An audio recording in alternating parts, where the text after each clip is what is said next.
ស្ដីបងប្អូនទាំងអស់គ្នាតើយើងធ្វើមិនបាច់ដើម្បីឲ្យយើងចូលដំណេកហ្នឹងបានស្កប់ស្កល់និងងាយស្រួលចូលដំណេកមួយធំគឺយើងត្រូវបង្កើតទម្លាប់ល្អឬក៏ផ្លាស់ប្ដូរទម្លាប់មួយចំនួនប្រចាំថ្ងៃក្នុងនោះមានច្រើនទៀតហើយទី1គឺយើងបង្កើតបរិយាកាសកន្លែងគេងរបស់យើងហ្នឹងគឺល្អប្រសើរវាគឺជាបន្ទប់មួយដែលងងឹតមានន័យថាអត់មានបន្លឺមករំខានទេស្ងប់ស្ងាត់ល្អបន្ទប់គឺមានខ្យល់អាកាសបរិសុទ្ធក៏ដូចជាសីតុណ្ហភាពហ្នឹងគឺល្អដុំ20ទៅ25អង្សាសេអីហ្នឹងហើយយើងដឹងច្បាស់ណាស់នៅពេលដែលយើង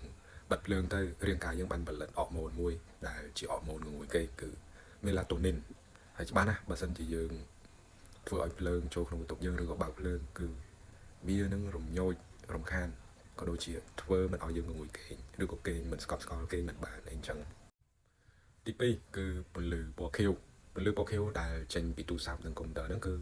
រំខានទៅដល់ការចូលគេងរបស់យើងមែនទែនអញ្ចឹង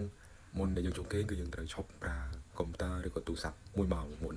ឧទាហរណ៍យើងធ្លាប់គេងម៉ោង10អញ្ចឹងម៉ោង9គឺយើងឈប់ប្រើហើយយើងធ្វើអីផ្សេងហើយសឹមដល់ម៉ោងចូលគេងយើងចូលគេងអាហ្នឹងយើងគេងលក់ហើយប៉ុន្តែបើយើងមិនដូចចឹងទេពន្លឺពណ៌ខៀវនេះគឺពិតជាមានឥទ្ធិពលទៅលើដំណេកណាស់គឺមិនធ្វើឲ្យយើងងុយគេងទេហើយវាមានឥទ្ធិពលទៅលើចង្វាក់ជីវសាស្ត្រនៃរាងកាយរបស់យើងមានន័យថាយើងដល់ម៉ោង10ហើយដែលយើងធ្លាប់គេងធ្លាប់ងុយគេងហ្នឹងបែរជាអត់ងុយអត់គេងអញ្ចឹងណាទី3គឺយើងត្រូវប៉ះពន្លឺថ្ងៃនៅពេលថ្ងៃជាការប៉ັດណាស់នៅពេលដែលយើងប៉ះពន្លឺថ្ងៃពេលព្រឹកព្រលឹមគឺពន្លឺថ្ងៃហ្នឹងវាទៅ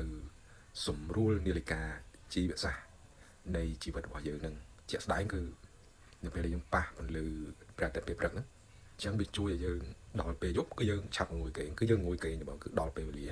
ហ្នឹងគឺជាការសម្របសម្រួលអញ្ចឹងកាលណាយើងប៉ះពន្លឺថ្ងៃពេលព្រឹកបានច្រើនអញ្ចឹងពេលយប់យើងឆាប់ងុយគេងឆាប់ចូលគេងបានស្កប់ស្កល់អញ្ចឹងទី4គឺហាត់ប្រាណទន់ភ្លន់ឬក៏ហាត់យូហ្គាកាលណាយើងហាត់ប្រាណធម្មតាមានតែកុំហាត់ខ្លាំងពេកឬក៏ហាត់យូហ្គាហ្នឹងជួយយើងហ្នឹងបន្ថយ stress ក៏ដូចជាអារម្មណ៍ល្អឡើងវិញដើម្បីយើងហ្នឹងចូលដេកទៅឆាប់គេងលក់និងស្កប់ស្កល់ប៉ុន្តែមិនត្រូវហាត់ប្រាណខ្លាំងដូចជាកីឡាលើកដុំដែកឬក៏រត់អីខ្លាំងមុនចូលគេងទេដល់ចិត្តដល់ម៉ោងចូលគេងហាត់ប្រាណខ្លាំងៗអញ្ចឹងគឺគេងអត់លក់វិញទី5គឺយើងងូតទឹកក្តៅអ៊ុនៗឬក៏ដែលមានសីតុណ្ហភាព30អង្សាសេឡើងតិចតួចហ្នឹងម្ដុំប្រហែល30អង្សាសេ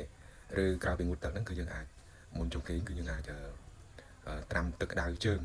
ទឹកក្តៅអ៊ុនៗយើងយកមកត្រាំជើងយើងមកអាហ្នឹងក៏ជួយឲ្យយើងគេងឆាប់លក់ផងដែរទី6គឺយើងអាចស្ដាប់តន្ត្រីព្រោះតន្ត្រីក៏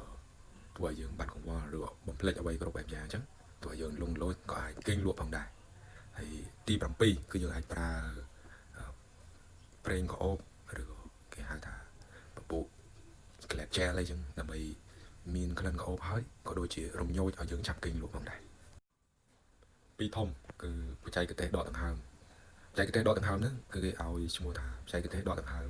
4 7 8មុនដំបូងគឺយើងដកដង្ហើមចេញមកក្រៅតាមមាត់ឲ្យអស់សឹមដកដង្ហើមតាមច្រមុះចូលទៅវិញហើយនៅពេលដែលយើងដកដង្ហើមតាមច្រមុះគឺយើងរាប់ក្នុងចិត្តឲ្យគ្រប់4តោះមកយើងទប់ដង្ហើមហ្នឹងគឺយើងមិនដកឲ្យមិនបញ្ចេញវាទេទប់ឲ្យជាប់នៅក្នុងពោះយើងហ្នឹងហើយយើងរាប់ឲ្យគ្រប់7នៅពេលដែលយើងរាប់គ្រប់7ហើយគឺយើងដកដង្ហើមទាំងអស់ហ្នឹងចេញតាមមាត់មកវិញ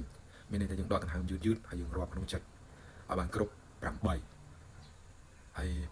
យើងធ្វើបែបនេះ4ទៅ5ដងគឺជាការជួយឲ្យយើងគេងលក់ឬយើងអាចគេងលក់មិនដឹងខ្លួនអរគុណសម្រាប់ការតាមដានវីដេអូនេះ